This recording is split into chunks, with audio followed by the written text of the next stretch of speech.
recognize that right now all the world is talking about Kenny Omega and where the cleaner is going to take us as fans and the wrestling world into 2021. This guy has people buzzing in a way that, honestly, man, I haven't seen in a long time. I mean, fans of promotions across the world are waiting to see what's going to happen with Kenny Omega.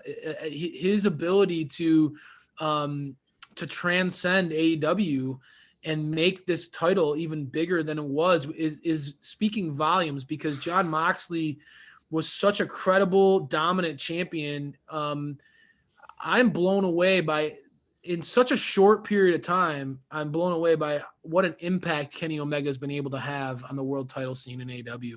14 days he's had the title. 14 days, and he's accomplished. He's been on Impact twice. He's defended the AAA title down in Mexico, I think it was. He's been all over the globe, as we heard in his intro, which keeps getting better and better and better. I know you're loving that. I love that intro. And so I need to go back and rewatch that, because they do talk about his accolades and, you know, how he's the only one who defeated Jon Moxley, and where he's been defending the titles and all that. And then how it's been in North Carolina, which I still need to get to the bottom of that.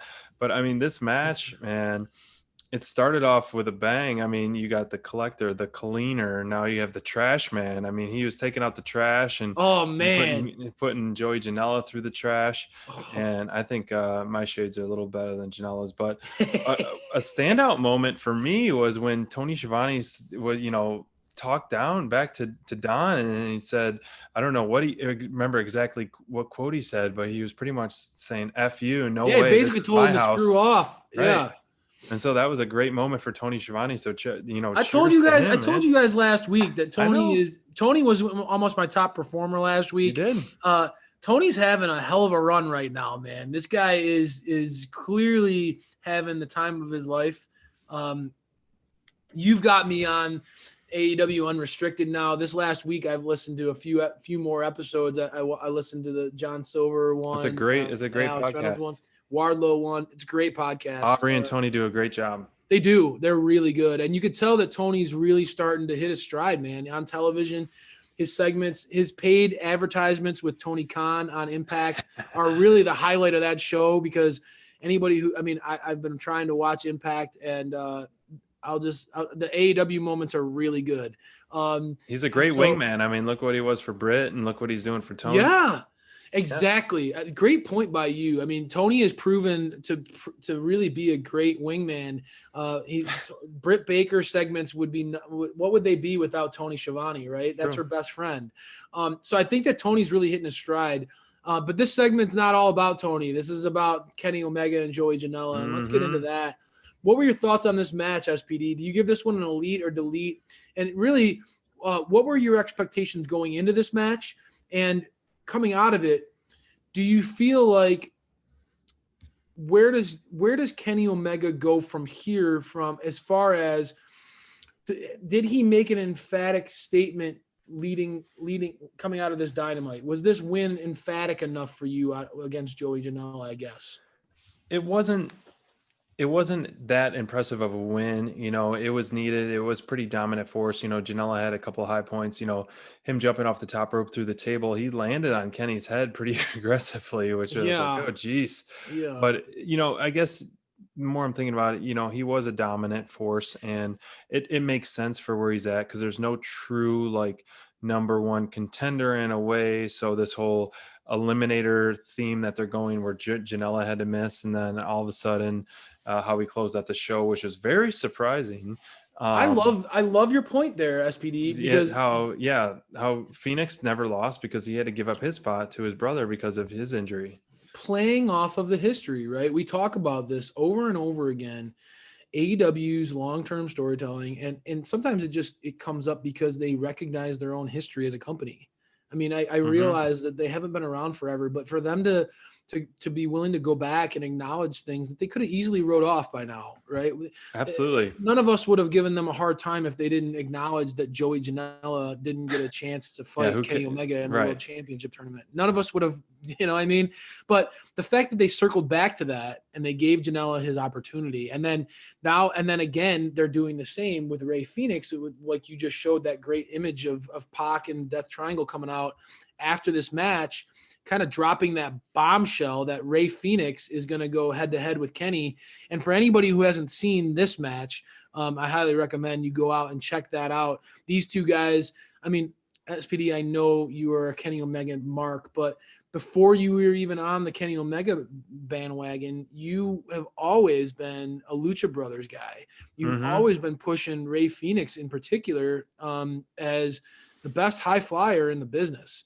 So when you think about the fluidity of a Rey Fenix match and what he's capable of in the ring, putting him in the ring with a top specimen as far as pure athlete goes, Kenny can go, man. That guy can go. And I mean, he's had epic battles, incredible matches over the course of his career. I think that's an awesome way to continue to build. And like you said, there's no clear-cut number one contender, especially with Moxley kind of out of the picture right now. We kind of don't. Kenny's really, it's the focus of the World Championship is really on what Kenny's going to do next, not necessarily who he's going to face next. Right. So having logical opponents that most likely will end up in victories for our champion, our new champion, but also provide credible storytelling helps fuel this kind of long-term build that they're doing with Kenny and kind of allow him to have great matches and segments on television without committing fully to a new feud or a new partnership. Right. Yeah, absolutely. I mean, like I was tweeting earlier that the match between Kenny Omega and Rey Fenix is going to could be the match of the year, the way to close out the year. It's going to be a fantastic main event. Those two in ring, you know, I don't know how much better it gets with those two in ring performance. Seriously, I know you. I mean, the Moxley Kenny match was outstanding, but it was just, these two guys are so talented in the ring. And it is just, oh my gosh, I cannot wait for December 30th when these two go toe to toe in the ring. The match, it's just going to be outstanding. The pace him of and that Penta match put a match. Him and Penta put on an outstanding breakneck speed. It's going to be. I know that you love those matches that, like, from the minute the bell rings, they're nonstop going at each other. That type of match. Phoenix and Omega, they're going to go at each other, man. That is going to be no rest for the wicked type of match, man. I think that's going to be awesome. Yeah, this match definitely was an elite for me. It was fun. It was total different pace. It was total different aspect of match. It wasn't just kind of like a no DQ match. I mean, you had Don Callis on the mic kind of trying to over Trump the color commentary of Tony and JR and Excalibur, and then Kenny get on the mic kind of commentating his own match. It was pretty original and fun to follow. I loved that. I mean, I don't know about you, but I loved seeing Kenny literally holding a microphone, beating the shit out of Janela. Oh yeah, just echoed. It was so fun, and what a good heel move that was, having Callis be the stooge that he is, the hype man that he is, just loving Kenny Omega, just sopping him up some Kenny Omega, loving him some Kenny Omega, but having Kenny literally take the mic and talk through the beating and how much fun he was having was awesome. I love that. It really was entertaining. I completely agree. And so I take it as an elite from you as well. Yeah. Honestly, I got to give it an elite. I never thought that I would give a Joey Janela match an elite in my life. But here I am. That, I know that Kenny Omega was giving a lot of accolades to his introductions in the show to his matches. The boost in ratings that he got for Impact. That maybe next week he'll have Mike Crayfish gave Joey Janela an elite because of me. But I really, for me, I loved seeing Kenny adapt to the hardcore style of Janela. That's one of the things that I like about Kenny is he's really, when you talk about a guy, and I know that there are a lot of versatile performers on the roster and in the professional wrestling. But when you talk about a guy who is built to fight anybody, I mean, this guy can have a death match with Moxley, or he can have a hardcore like sloppy match with Janela, like this was just beating each other up with cookie sheets and garbage cans and putting each other through tables, right? Or if you want to put him up against Ray Phoenix and have like a high flying, acrobatic, incredible cardio type of like battle, he can do that. I think that Kenny Omega really has no limitations as a performer. Clearly, Kenny is focused on the showmanship of professional wrestling. I think that that's one of the things that is polarizing about Kenny. He's not like, I mean, again, I'm an FTR guy. He's like the exact opposite of the FTR, right? He's not an old school guy. He's not a grind them out type of paced type of performer. He's very much about like putting on a show. And for your world champion, you want a guy who will put on a show and steal the show every time he's out there. And I think that this was an example where, on paper, Kenny Omega against Joey Janela doesn't really do much, right? In the sense that you expect it to be very one-sided. You have the world champion against a guy who you haven't seen on television in quite some time.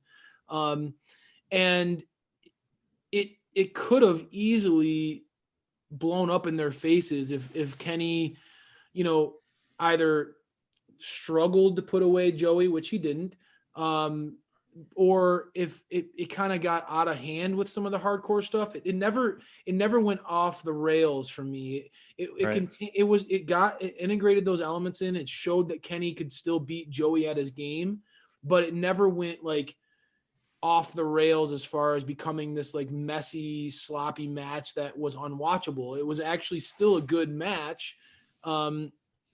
And it was entertaining in that regard. So I give it an elite, man. I think that the show ended in a very high note. Not only was the match good, but I loved seeing Pac and the Death Triangle come back out again afterwards. I loved the continuity of the storytelling that AEW continues to offer us as fans. Overall, I think that it was exciting to see them go back, like you said, and fulfill stories that we never really got a chance to see. I thought this worked out really, really well. Yeah, it was a great way to end the show with Pac coming back and getting on the mic, cutting a promo for sure.